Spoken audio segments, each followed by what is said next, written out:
Good afternoon, everybody. I am Christina Wigren with Stilly Valley Health Connections. I want to thank you for joining us for our monthly budget-friendly class. This month's topic is Mix and Match, Batch Prepping and Cooking, and it is presented by Kelsey with Sound Dietitians.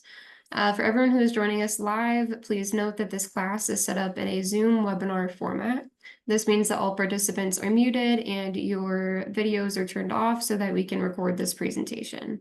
If you would like to leave any questions or comments, we do encourage you to use the chat box or the Q&A box, both which can be found at the bottom of your screen. Now I will pass it over to Kelsey, who is presenting for us this afternoon. Thank you for being here, Kelsey, and thank you to those of us who have joined us so far. We hope that you enjoy this class and learn a lot. Thank you for having me. I'm really excited to teach this class. I always get a lot of questions of how to make mealtime easier, and with the focus on just simply trying to make mealtime more affordable as well. We're going to definitely touch on both of those topics today through the topic of batch prepping and cooking. So let's just jump on in. So today's objectives, or what I hope you guys walk away with, is learn how to combine components to create simple, nutritionally balanced, budget-friendly meals, some tips to save time in the kitchen, and ways to discover how batch cooking and meal prepping work for your household and food preferences, because I know not everybody likes the same things. So hopefully you're able to pull something from this presentation that works for your home.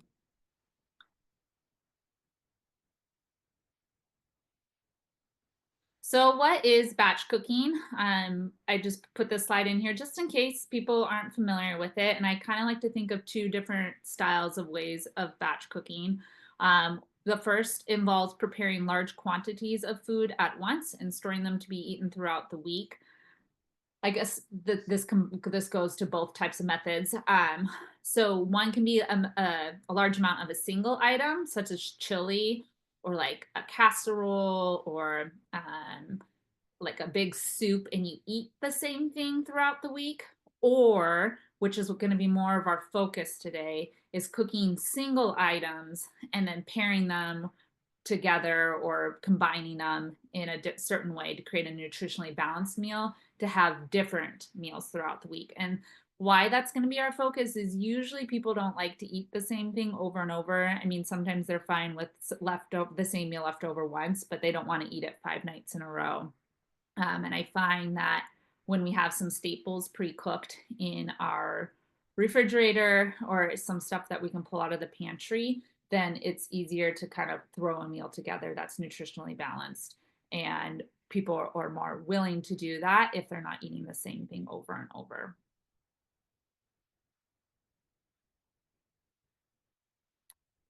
So some examples of batch cooked foods, and we're going to kind of keep coming back to these categories throughout the presentation. But first is our protein section, and within there can be animal-based proteins or plant-based proteins. So I have a picture of some beans, there's some chicken and eggs, but I'm sure there's others protein things that you all could share in the chat box if you wanted to. We can kind of share what other people would do for each of these categories. Grains would include stuff like rice, wild rice, brown rice, quinoa, amaranth, bulgur. There's so many different types of grains out there. And vegetables, any type of vegetables, just think lots of color. Pictured here, I think, is some kale and broccoli. Sauces or dressings, this is what's going to help keep your palate interested in kind of having some of the similar foods, just switching up different sauces and dressings, and we'll talk more about that. And then soups, I think having a soup in the fridge is like something to grab and go. Maybe not so much as we get into this warmer weather, but we could maybe do a cold soup, or just to have on the side and maybe not as the main portion of your meal. But it is really easy to batch cook these and have it as a grab and go option.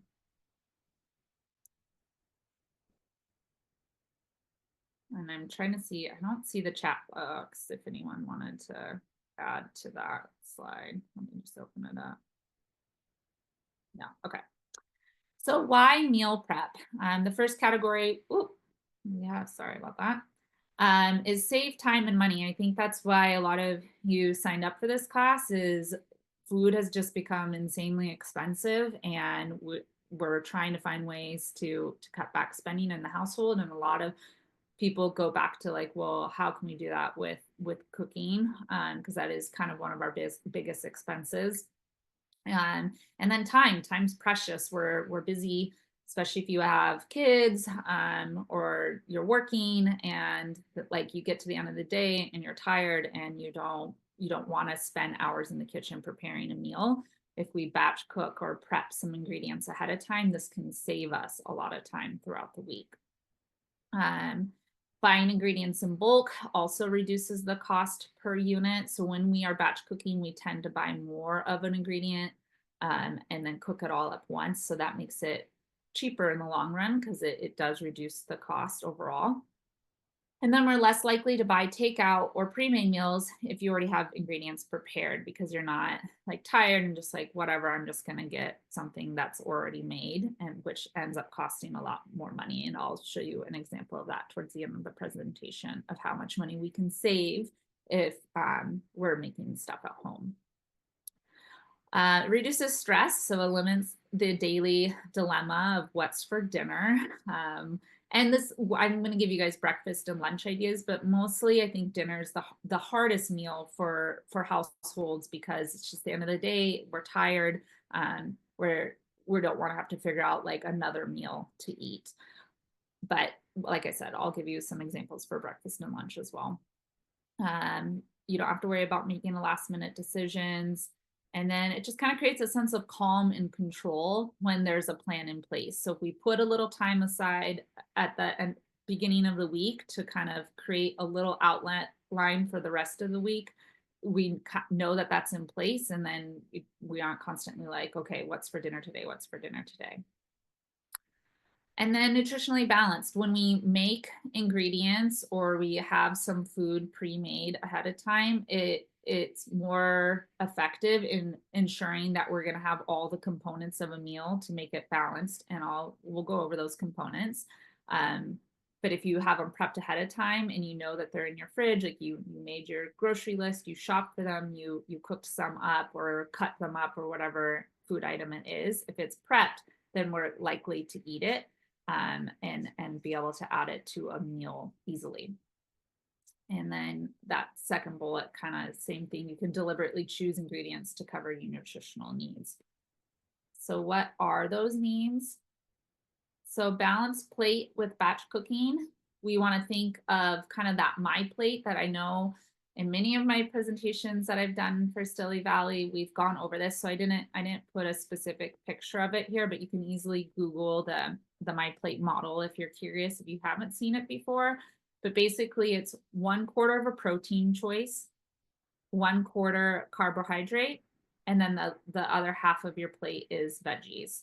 So I bolted it out instead. So proteins would be like the chicken, the turkey, the ground meats, or if you go more plant-based, which is also more budget friendly, is tofu, tempeh, lentils. Also eggs I put on here, and I know they're getting expensive, but if you do break it down for the amount of protein that one egg has, it's about 7 grams per egg.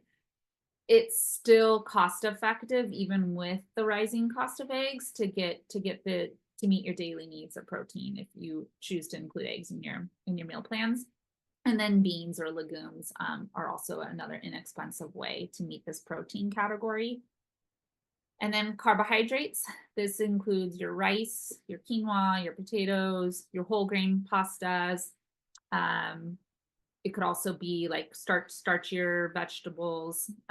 Well, potatoes one, but like carrots, cabbage, the more starchy ones. And then, or your root vegetables. And then vegetables. So we want to think of having a colorful variety throughout the week. It may not happen at one meal, but throughout the week, we want to think different colors. So we got green for like your broccoli and your leafy greens, peppers come in many different colors, carrots, spinach, eggplant. I'm trying to think when we're going into the summer here, there's going to be so many corn, even though corn actually kind of is more of a grain and starchy vegetable. So I'd actually probably put corn under carbohydrates. But as we get into the spring or in summer, we're going to see a lot more vegetables and fruit that are in season, and that also helps with the cost. And then lastly, having some healthy fats sparse throughout the meals. We can get these healthy fats in some of our protein choices, but if we also cooking with like olive oil, sprinkling our dishes with nuts and seeds, if you enjoy avocados, that's a way to get some healthy fat on there as well.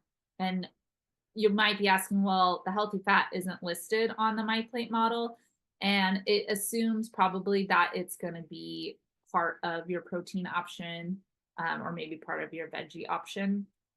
But I just wanted to highlight it here just in case it's not, then we can sprinkle it in there. So thinking of those categories, how would we meal mix and match all of these things together? So these are some examples, but we'll break it down even more. But if you, for your proteins, if you cook or grill some chicken, and then you have quinoa, which quinoa is a grain, but it also is a nice plant-based source of protein. You can mix those together for a salad or a wrap, and then add them to like a grain bowl and throw in some vegetables.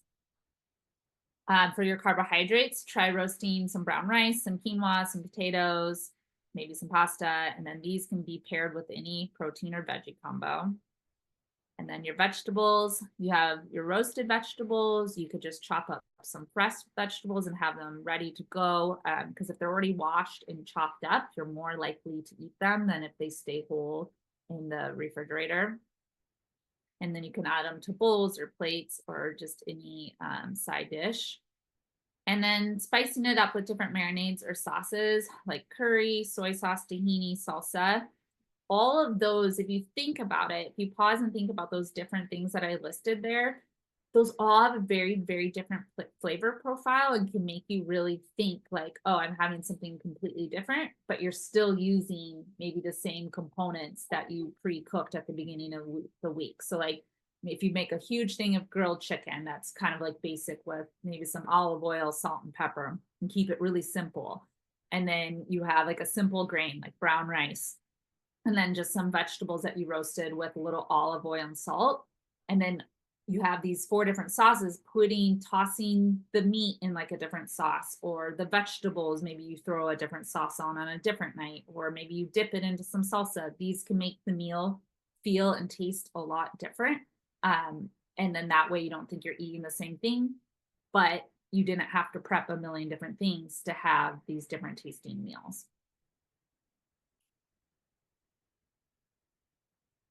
So just to give you, I want to give you guys lots of examples. So maybe you can screenshot my slides as we're going through, just because I think that's what people want at the end of the day. They're like, okay, I listened to this presentation, but I don't remember how she put that all together.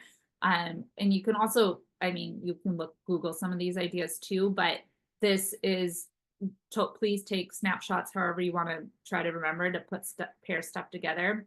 But just always thinking of your components to have a protein, some kind of carbohydrate source, which would be like a grain or a potato, and then a veggie. If you hit those 3 things, you're going to be nutritionally balanced, and you can make it really versatile to mix and match those 3 different things. So listed here, we have meal 1. We have grilled chicken and quinoa with sweet potatoes and steamed broccoli. So the chicken's our protein, so is the quinoa, but it's also our grain and or carbohydrate. So is the sweet potatoes is also our carbohydrate. And then they're also a vegetable. And so they kind of hit that category, but then we're throwing in the broccoli just to make sure we get something less starchy and with more different vitamins and minerals, because it's a different color with the green versus the orange sweet potatoes. Meal 2, we have ground turkey, brown rice, sauteed spinach, and avocado. So the turkey is our protein, the rice is our carbohydrate, the spinach is our veggie, and then we added some avocado to get a little bit more fats, and it also provides fiber and a little bit of protein as well. And then you're doing that like in a bowl style. So even the way you present your food, if you put it on a plate or in a bowl, that can, or maybe like you're skewering, like especially as we get into barbecue season, like you're skewering your foods, like that, just serving it in a different way can make you feel like you're having a different kind of meal, even though you're using kind of the same ingredients throughout the week. For more of a plant-based option, you could do some tofu, which is the main protein here, some farro, which is also a grain and has protein, plant-based protein, roasted bell pepper, and that here's an example of using a dressing to like switch up the flavor profile, which is your tahini dressing. But you could also use that tahini dressing on the grilled chicken and quinoa or the ground turkey and spinach bowl. So pre-making that dressing at the beginning of the week, you can drizzle it on different things throughout. And then the meal for example, salmon, wild rice, roasted cauliflower, and a lemon vinaigrette. Again, another different type of dressing, completely different flavor profile. This vinaigrette could be used on all the examples that were listed above. And the salmon is our protein, the rice is our carbohydrate, and the cauliflower is our vegetable. So is that making sense? If anyone has questions, I can definitely slow down, and Christina will help me see if anything pops up in that chat box. So batch cooking recipe ideas. Again, I just wanted to give you guys lots and lots of different ideas. So when we're thinking of batch cooking, it's what can we do ahead of time to make our lives easy throughout the week? So for breakfast, overnight oats is a really good idea. You could make make several throughout make several at one time and eat throughout the week. And you don't need to have fancy mason jars. I mean, you can, if you have them, that's great, but you can do this in any kind of container. The main idea is just make sure your oats are totally covered in liquid. And again, if you look up overnight oats on the internet, you're going to find a million different recipes. Egg muffins. So this is where you're taking eggs and you're mixing in some veggies and the cheese if you like it, and blending it all together and then putting it in a muffin tin and baking it. And then you can eat those little egg muffins throughout the week. Those are a great idea if you have kiddos in your home. And then smoothie packs. You can prepare ingredients for smoothies, freeze them, and then blend with liquid. So this is the idea, is like when I'm working with clients and I'm like, maybe make a smoothie in the morning, like, oh, I'm in too much of a hurry to pull like the 4 different ingredients and throw them in a blender. And I get it. Maybe that does seem like too much, but if you could already have those pre-measured out, and then all you have to do is dump that bag into a blender, add your liquid and blend it up, that can make it go faster and smoother for you in the morning.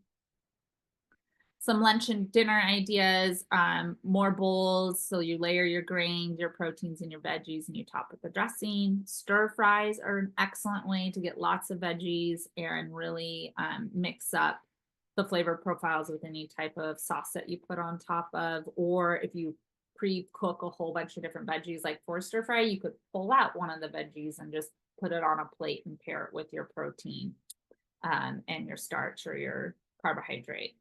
So ways to use those veggies in different dishes. And then soups and stews, those are just easy. Again, we're getting into this warmer seasons. Maybe this doesn't sound as good, but you can think of it for later. To make big batches of these, and you can portion it out and freeze for later. Some snack ideas are energy balls. Basically, you're combining oats, nuts, seeds, and you could do honey, maple syrup, dates, whatever little sweetener you want, and the stickiness to combine them all together. Again, search this on the internet. You're going to find a lot of different recipe options. Veggie sticks with hummus and guacamole. The prep here would just be making sure you cut up maybe some carrots, some cucumbers, some celery, some peppers, and then just have like a container in your fridge where it's all pre-cut up. And then your hummus, maybe you buy that pre-made or you make some. It's pretty simple to make ahead of time, and it lasts in your fridge for probably a week. And then you just have that as a good snack, grab and go. And then roasted chickpeas or spiced nuts. Really cost effective. You can buy the roasted chickpeas and the flavored ones, and it's great. I love that they have them on the market, but they can be kind of expensive. So if you want to make your own, just draining a can of chickpeas and then patting them dry and then sprinkling it with whatever flavor profile you want, and maybe a little olive oil, tossing that, throwing it on a cookie sheet and baking at a lower temperature until they get to the crispiness that you like. That's a great snack to have on hand. Chickpeas are an awesome plant-based protein choice, and there's lots of good fiber in them as well. I think I saw something come up in the chat. Nope. Okay. All right. So here's an example. You pre-cooked 3 proteins, 2 grains, and 4 veggies. You prepped them for the week. Let's say Sunday is the day you decide that this works for your household. It doesn't have to be a Sunday. Like when you're reading about batch cooking, that a lot of people, this is just when it's like the easiest day for them to think about the week. But do whatever you need to do. For me, I like to do stuff on Wednesdays. It's kind of my midweek. I do kind of like a Sunday and a Wednesday. That's just kind of how it works out for my household. But you pre-cook these items, and then on Monday, let's say your protein, you have the chicken, and then you do your grain, this is quinoa, and then a veggie of roasted broccoli. Then you toss it with some olive oil and lemon, and then that's a meal. And then on Tuesday, you mix your ground turkey, farro, and roasted carrots for a quick stir fry with soy sauce. And then on Wednesday, use the tofu, brown rice, steamed spinach, and a vegan meal with a tahini dressing. So this sounds like a lot, but at the beginning, you're only cooked 3 proteins, 2 grains, and 4 veggies. And I should have changed this back to quinoa. You're using that quinoa again. There's 3 grains here, but I meant to just put 2. But if we're pre-cooking those all ahead of time, then you can easily put these together throughout the week. And then you're using ingredients in a different way, but you're not spending more time cooking each day and trying to figure out what the heck to make for dinner.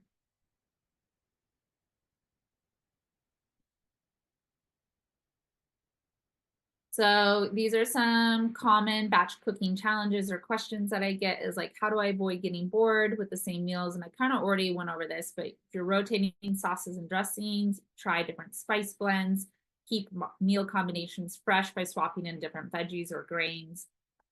So an example here is I will pre-make what I call blender pancakes, and the base is a banana and oats, and then you can look this up again, the recipe online, but it's banana, oats, and 2 eggs, and then a few different like cinnamon and some baking soda, and you can add stuff here. I add vanilla, and I have a container of this batter in my fridge for the entire week. And then every morning, what my son wants for breakfast is these blender cakes.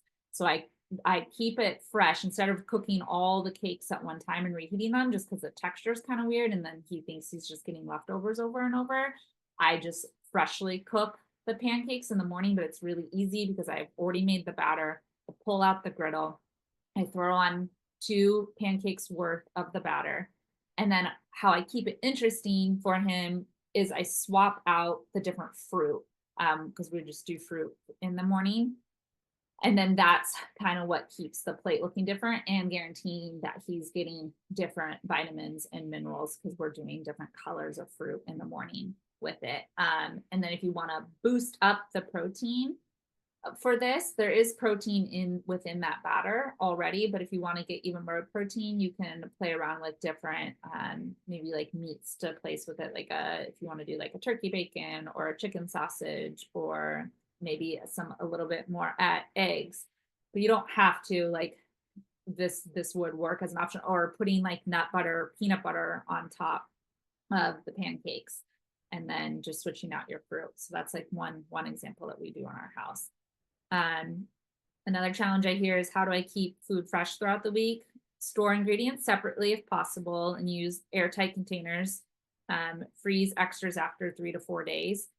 So really, if you store them properly, you get them in the fridge. Like especially if you're thinking like fresh cut stuff, and you want those fresh cut stuff to stay fresh throughout the week. Just keeping them cool unless you're pulling them out to eat them is kind of the key for that. Otherwise, if stuff starts to wilt, but you know you're going to be like stir frying it up really quickly, you've already chopped it, but you know you're going to fresh stir fry it up because it takes like less than 10 minutes to stir fry something. Those things that start to kind of wilt or look a little sad, when you stir fry them up, you're not going to know. Or if you're throwing it in a blender or soup, they're going to cook up and you're not going to know that they're starting to look like a little bit towards the end of their shelf life, and they're still completely okay to eat. It's just that the oxygen has gotten to them and has just made them wilt or brown up a little bit. Um, but that being said, like you probably don't want to chop apples like and try to be eating them throughout the week. Lemon juice can help keep the brown away for maybe a day, and again, keeping them stored cold in the fridge. But some of these other items, if the way you're using them, it's okay if they start getting a little wilty. And then how do I make it easier to stick with this? And it's hard. We like everything in life, things ebb and flow, but just don't leave today thinking you have to do everything. Where just set one goal of starting small. So maybe just try batch cooking just 1 or 2 meals at first, and then gradually build up your repertoire. And as you get more comfortable, and I'm going to show you an example of like this should only take 60 minutes. And I know I'm going to get a lot of people that are like, there's no way. And yeah, in the beginning, like as you're getting used to your kitchen and how to do this, it might take 2 hours or 2.5 hours to do a meal prep. But I feel like even that is better than trying to figure out each night of how to put a meal together that can like take up an hour each night. But as you get used to it, you'll see like, oh yeah, I can make this go really fast. And if you have other people in your household to cook with you, you can give them a job to do, to be like, okay, we're doing our meal prep for the week. You cut this, you steam this, and you season this. Like hand out jobs. Let's get everybody involved that lives in the house. And then if you live on your own and you're doing single items, then we're just going to reduce the amount that you're making, and then that should go pretty quickly for one person once you get the hang of how to do stuff in order.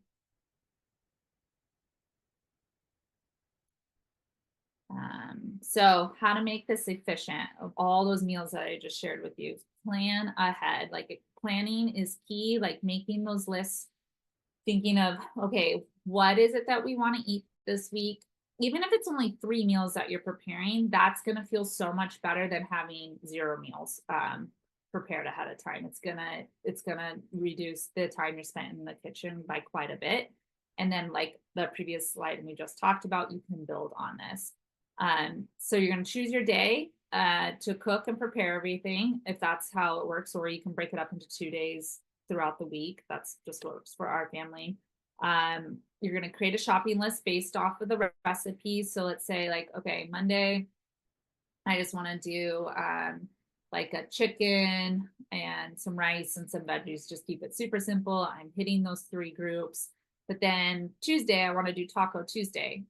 Okay, so I'm going to make sure I buy extra chicken, because I'm just going to chop that, whatever that chicken I cooked up on Monday or you cooked up on Sunday, because you don't even want to bother cooking it on Monday. But now you're using the same protein twice because you made a big batch of it, and we've just knocked out 2 meals. And then you're changing, you bought some tortillas, and then maybe the veggies that you cooked for Monday night, you will now have leftovers of that you can add to Tuesday.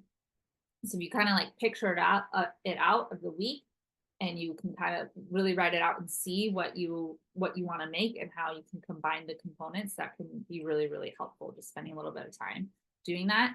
And if that sounds overwhelming, which I totally understand, again, go back to the meal ideas that I've given you, or just do a Google search of like, okay, I want a meal prep for the week. There's going to be lots and lots of menus online.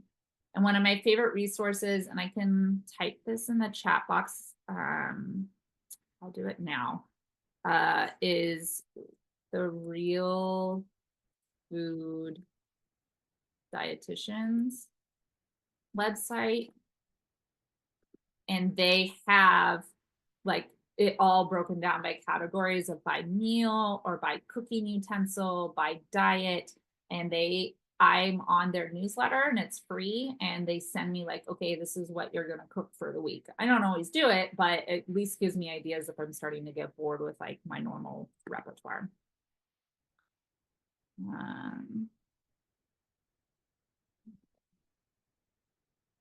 And then aim to prep 3 to 5 main components of your proteins, grains, and your veggies to mix and match throughout the week.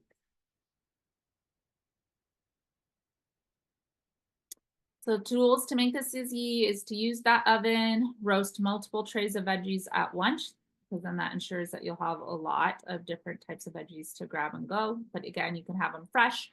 I also always like to keep a clamshell or a bag of greens. So it's like if I am going to make dinner that night and maybe I didn't plan it out very well, which is a lot. I'm not. I know I have some like quick cooking brown rice noodles, and then I'm like, okay, my protein's just going to be chicken because I know how to make that quickly. And then I always have greens that I can just grab, and like you throw the chicken and the pasta on top of the greens and like it's done. I'm gonna cook them. Spinach is very versatile and the flavor blends in with a lot of things. The heat from those items kind of wilt it. It's like a little bowl, wham bam, very, very easy. And then if you don't eat chicken, you want a plant-based option, sub tofu in for that, or tempeh, because those are items that can cook up very, very quickly. And you can make that meal in like less than 30, I would say even 20 minutes. Slow cooker or Instapots, these are great tools if you can have them on hand just to batch cook, because you can cook a lot of meat at one time. Instapots, they do take a while to steam up. So just when you're thinking about like you're like, well, I'm going to do Instapot pork on Wednesday and I'll just cook it then. Just remember that it does take a while for those to come to heat. So if you don't want to pre-make it ahead of time, but you're planning on using it one night, just throw it in maybe like a half hour earlier than you would anticipate to make sure it's not taking like getting too late into your cooking routine, because they can take a little bit of time. And then using the mason jars or Tupperware or Ziplocs, whatever you want. You don't need to go out and buy new things. Whatever you have in your kitchen, just to pre-portion your meals and ingredients. So some storage tips.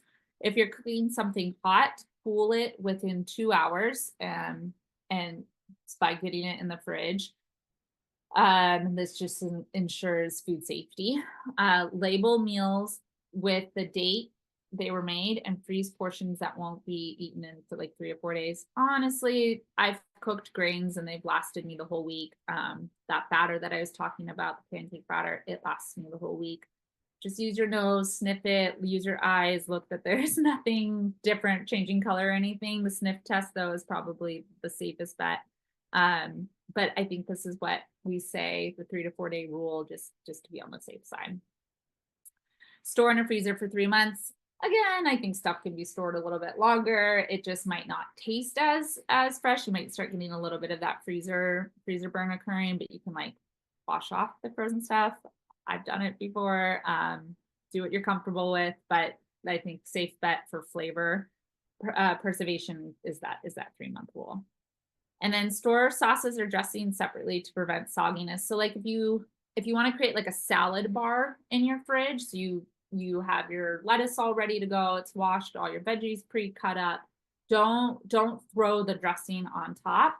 Keep it to the side so that you can use those veggies throughout the week, and then just use that dressing when you go sit down to eat so it doesn't get all soggy and gross.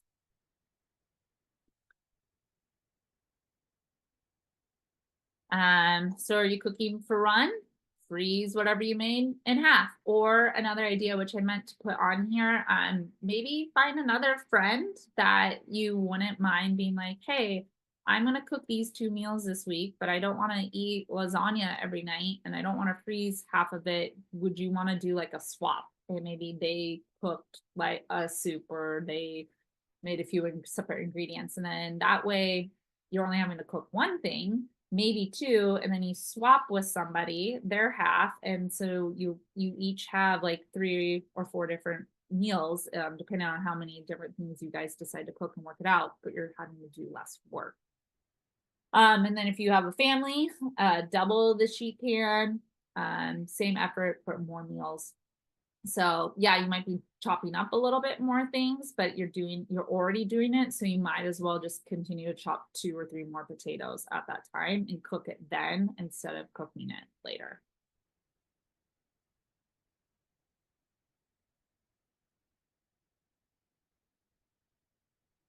So how do we do this? Like I said, I was gonna say we can do this in 60 minutes, prepping like your 3 proteins, your 2 grains, your 2 vegetables, or however you want to do that. Maybe it's 2 proteins, 3 grains, 4 vegetables.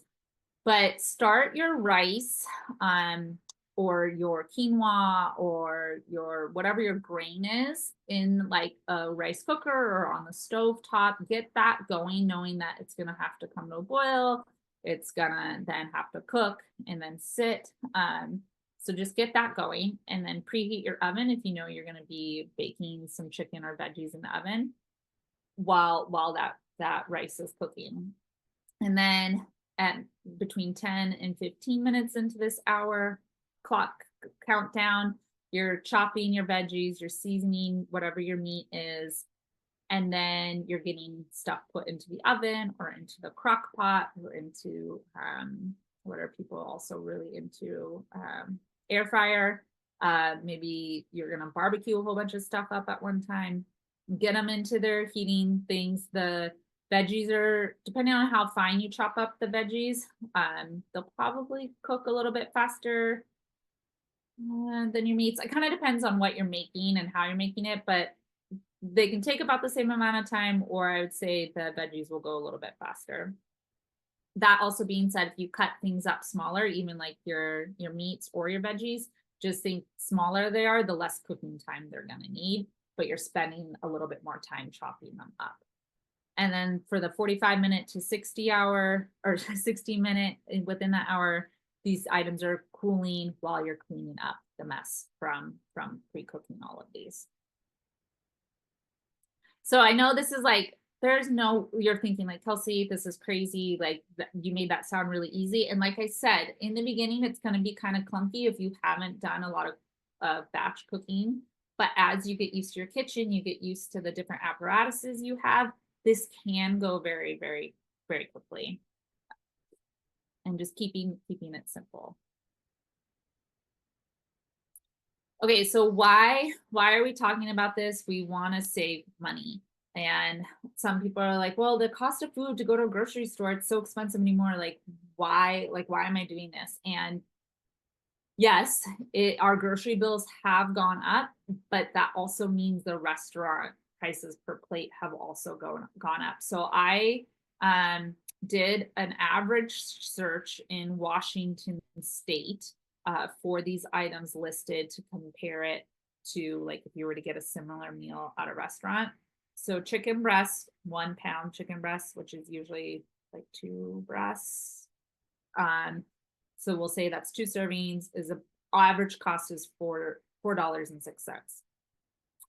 Brown rice is for 3 servings. So a serving would be like 1/3 of a cup to a 1/2 a cup once it's cooked. It is about $1 if you buy it in bulk. Mixed vegetables, 4 servings is about $3. And then your olive oil and your spices is about 25 cents for like what you would use to cook these things up. So it would be $8.31 to cook this meal, but that's serving 2 people. So it's $4.15 per serving. And you're going to have some leftovers of the vegetables and the rice because those made a little bit more. Versus you go to a restaurant and you get some grilled chicken with rice and vegetables or maybe some potatoes. You get like a plate style meal. The average, according to my Google search, was $15 plus you have tax and tip. And so your total cost is $17.25. So as you can see, cooking at home, it's still half the cost, essentially.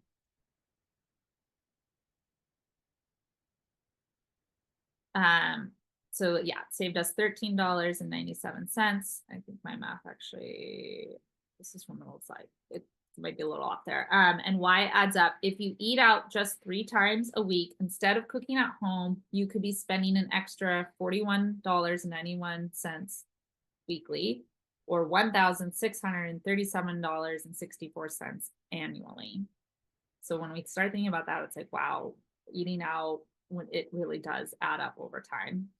The batch cooking advantage: by prepping multiple servings at once, you can make 3 to 4 meals for the same cost as a single restaurant meal, stretching your grocery budget much further. But I get it. I get that there's a convenience to just having something pre-made or going out to eat. And that's okay, like to do that, but maybe you only going out once a week instead of 3 times a week with the batch cooking. And that's going to save a lot of money over time.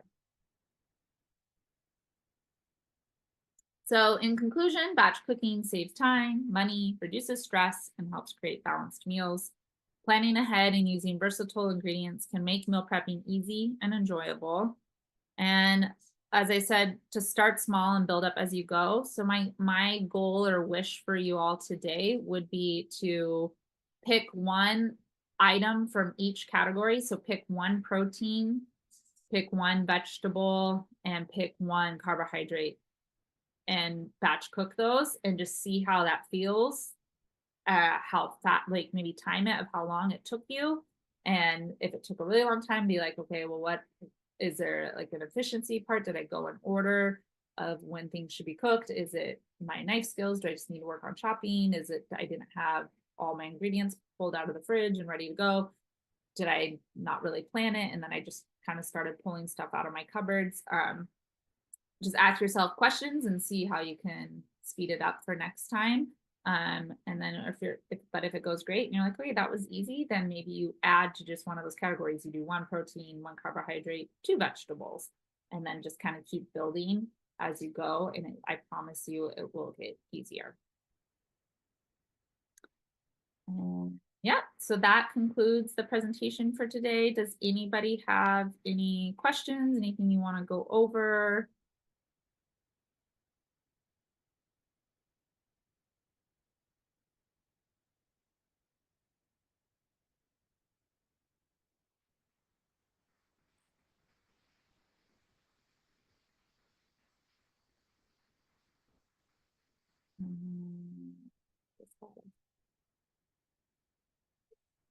Can you share the website you shared? Yes, I'll go on right now and just put. So it's the Real Food Dietitian.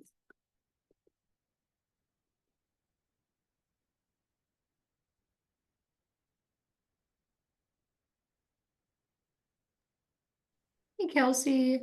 It looks like the link was just sent to the host. Are you able to share that with everyone? Did that host and panelist, did that work better?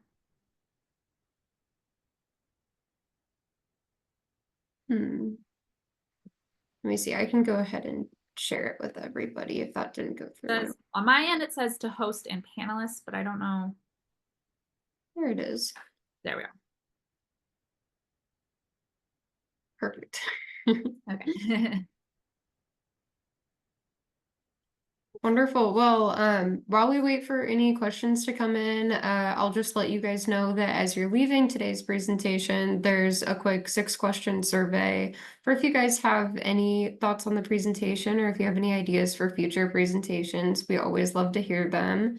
We're doing our budget-friendly series right now, and we're always looking for new topics and things that you guys want to know more about. So please fill out that survey as you're checking off, and thank you so much for joining us. And Kelsey, now I'll pass it back to you to wrap us up if we have any last minute questions. Yeah. Do you guys want the recipe for the blender cakes? I use the same it's from this website called Cookie and Kate. It's really good.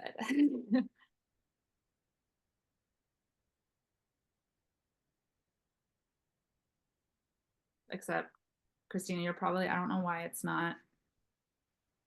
I'll send it to you and you might have to I will share this. I don't know why it's only going to hosts and panelists. Yeah, there we go.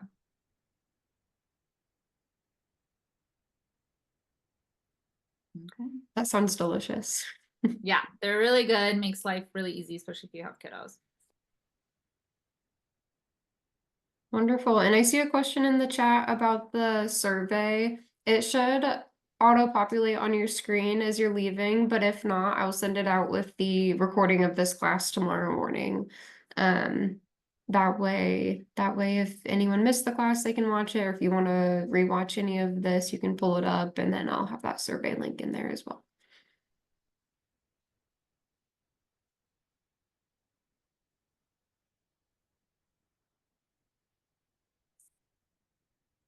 Okay, well, if anyone has any questions, if you think of something later, you can definitely shoot Christina an email or me an email. And I would be happy to fill in any blanks with it. Sounds great. Thank you so much, Kelsey. Thanks for a Yeah, great thank you. class, and I will see you next time. Enjoy the sunshine, everybody. Thank you.